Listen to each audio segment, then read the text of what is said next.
once again for dropping by the channel. If you like the content, if you're new to the channel, please hit subscribe, share the video if you enjoyed, if you felt it was useful.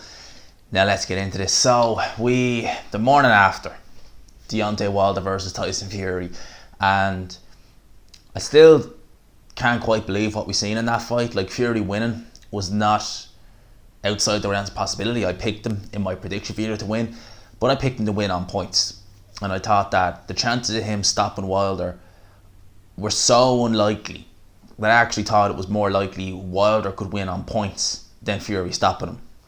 That performance was just not what I expected. It surprised me. It was a fantastic performance though. Like, even though the performance was surprising, it was fantastic because Fury did things that I didn't think he could do. I did not think he could fight on the front foot like that, especially not against Deontay Wilder. It's just amazing. He just looked fantastic in there. So, full credit to Tyson Fury. But now, we have to look at Deontay Wilder. And I hadn't planned on doing a video like this about my fighters with a problem on Deontay Wilder, because I thought if he was to lose this rematch, he would probably lose it on points, and it would probably be a decision, close decision.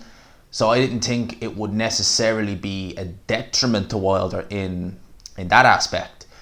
But to be beaten the way he was, oh boy, he's got some problems. So let's look at this from every aspect. Every aspect of Deontay Wilder, the problems he has. Technical ability, because Fury really showed the flaws and the lack of technique Deontay Wilder has. Teddy Atlas said it, that Deontay Wilder can't fight.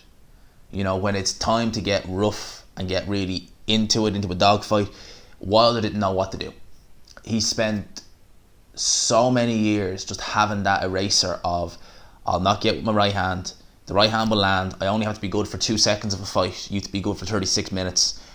He got so used to that when that wasn't there, when he couldn't land the right hand, and when Fury was putting him off balance and putting him in positions where he couldn't throw it, he just didn't know what to do. He didn't know what to do. He got beaten pretty bad in this fight. This is the worst beating he's ever taken, probably amateur or pro. You know, he was cut in the ear, I think his mouth was bleeding at one stage, his eye looked like it was swollen a bit. He went straight to hospital for checkups after it. He got beaten in there. And like I said, he looked like an old man. He is 34. He's 35 this year, I believe. So you got to imagine the clock is going to start to run out on Deontay Wilder in terms of, you know, athleticism, in terms of, you know, just his ability at the top, his prime.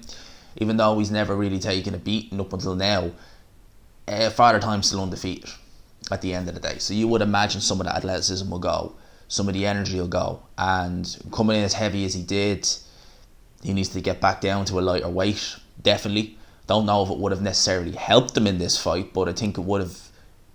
He was getting bullied regardless. You know, he was bullied in the clinches regardless of what weight he was at.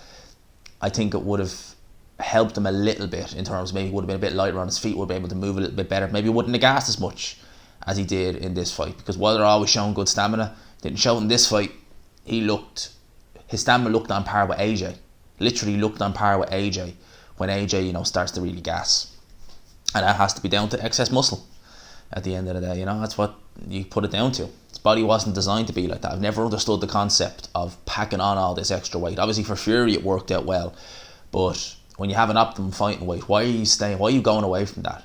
If everything works well at, we'll say, 215, why are you packing on 15 plus pounds? It's not going to work as good. You know, there's so much info in terms of like seeing fighters who've done that and it's gone badly for them. So why are you thinking you're any different? In terms of moving forward, we've heard, I think was it Shelley Finkel said that he wants Wilder to take the immediate rematch. I think that's a very, very, very bad idea for Deontay Wilder. I mean, Deontay Wilder's taken his first loss. He was at a point where his confidence was ballooning to the point where he was getting a bit annoying. It has to be said, you know, they're talking in hushed tones, saying he can't wait. You know, things he wasn't doing years before that, prior to that. Like even in 2016 when he was champion, he wasn't doing that. You know, saying these things about how he wants to cripple guys, saying he wants to look at his son and his son to see the man who crippled him. He was saying to Brazil, things that are just kind of not, they're just out there and they're not nice. at the end of the day. I know it's boxing, you're getting hit, but still, he's saying these kind of strange things, acting like it's his right to win, stuff like that. So he's taking a loss. I think it's going to hit him pretty bad. I think it would have hit him regardless of the outcome. So if he'd lost this fight on a close decision, it probably would have hit him, but it might not have hit him as hard as this. I think losing on points, Wilder could say, they robbed me or something like that. But losing like this, he's already made excuses saying there was injuries in camp and stuff like this. At the end of the day, Fury in that first fight wasn't 100%. He put on a great performance in the first fight. So if Wilder wasn't 100% in this fight, it wouldn't have made a blind bit of difference. No fighter, I don't think, goes into a fight fully 100%. So they're already looking to make excuses. If Wilder wants a big money fight, then he should take the rematch, because he's going to get a big payday, but he's going to go into that fight very much the underdog. And having taken a beating like that, how is he going to react when he's back in there with the guy who put a beating on him? What can he do different? He can come in a bit lighter, but would that really make a difference? You got to imagine Fury's probably in the form of his career right now. That was the best I've ever seen him fight. That was even better than the Klitschko performance. And the Klitschko performance was very, very good. A lot of people thought he wouldn't get back there, but he looks even better now. I remember Paulie Malignaggi was saying it in the first fight that Tyson Fury is one of the few fighters who he's ever seen. I think Johnny Tapia was the only other one who fought, looked well, missed a couple of years, came back and looked better. And that's exactly what he did last night. He looked better. So Wilder has a lot of issues, a lot of problems. At the end of the day, he's stuck in the PBC, what do you call it? PBC Big Brother house, we'll call it, where you have these fighters like the Charlos, like Errol Spence, like Adrian Broner, like Davis. They're just not all there. They say dumb things, they do dumb things in and outside the ring, and you just get the impression that even if Deontay Wilder doesn't want to go down the road of a rematch, that he may have to. They may just force his hand, because Al Heyman at one stage had all the belts in the heavyweight division. He had Andy Ruiz with all the titles, and he had Wilder with the WBC. He's nothing now. So Al Heyman is back or up against the ropes now. He wants a piece of that heavyweight pie back. And best believe, if Wilder does rematch Tyson Fury and somehow lands a right hand, puts Fury down, that WBC title will probably never leave PBC. They will hold on to that title. They will not let go of that title. They will be like a controlling boyfriend. They will not let that girl go anywhere. They will keep her under lock and key. They will keep her at a leash. If someone even tries to talk to her, they'll be straight in. So that's kind of some things that are looking at now. I don't think Wilder should take the rematch. I think he'll get beat again. I think Wilder probably need about 2 or 3 fights. He'll need to fight, we'll say, a Charles Martin. He'd need to fight a Robert Helenius. Guys like that who will, fold pretty quickly. Even though Charles Martin's shown have a bit of heart, he'll fold pretty quickly to a right hand.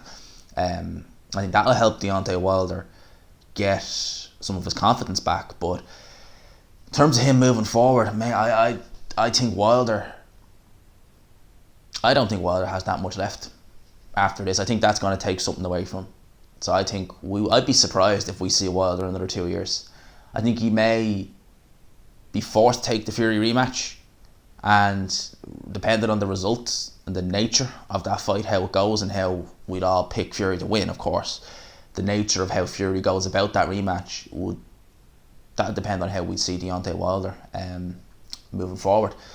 I think we've seen, I'm not going to say we've seen the last of Wilder, but I definitely don't think that he's going to be around much longer. I definitely don't. I think that loss, the manner of the loss, the way he built himself up so high, I think it's going to take some serious coming back from. And I don't know if Wilder has the heart, definitely. He didn't want to quit. Mark Breland threw him in the towel. And he needs to look at that JD's guy in the corner, because JD's wanted to keep that fight going. And he was questioning Mark Breland. At the end of the day, Mark Breland's been in there. He's been at the highest level. He was a Kronk fighter. He's been in at the highest level. He's been in beatings. He's taken shots. He's a bit punchy. He knows what Deontay Wilder was going through. JD's doesn't. So Mark Breland, perfect person to be able to say he's had enough. He was looking out for his fighter. I think maybe some other people in Wilder's team were looking at their pockets. They wanted to keep him going, hoping he would win. He's never gonna. So I think even from a team point of view, Wilder needs to look at some of the guys in this team. He won't. he has Shirley Finkel Al Heyman pulling all the strings at the end of the day. So those are my thoughts on this. Let me know what you think down below. I hope you enjoyed this video. Let me know what you think Deontay Wilder should do moving forward. Do you think he should take the rematch? I don't think he do. I don't think he should. Unless he really wants the money so he can retire comfortably, I don't think he should be going anywhere near that rematch. I think he needs some rehabilitation fights. That was a bad loss last night. Make no mistake about it. Now, let me know what you think down below. I hope you enjoyed this video. If you did, please leave a like, subscribe of course if you are new. And as always, I will talk to you after.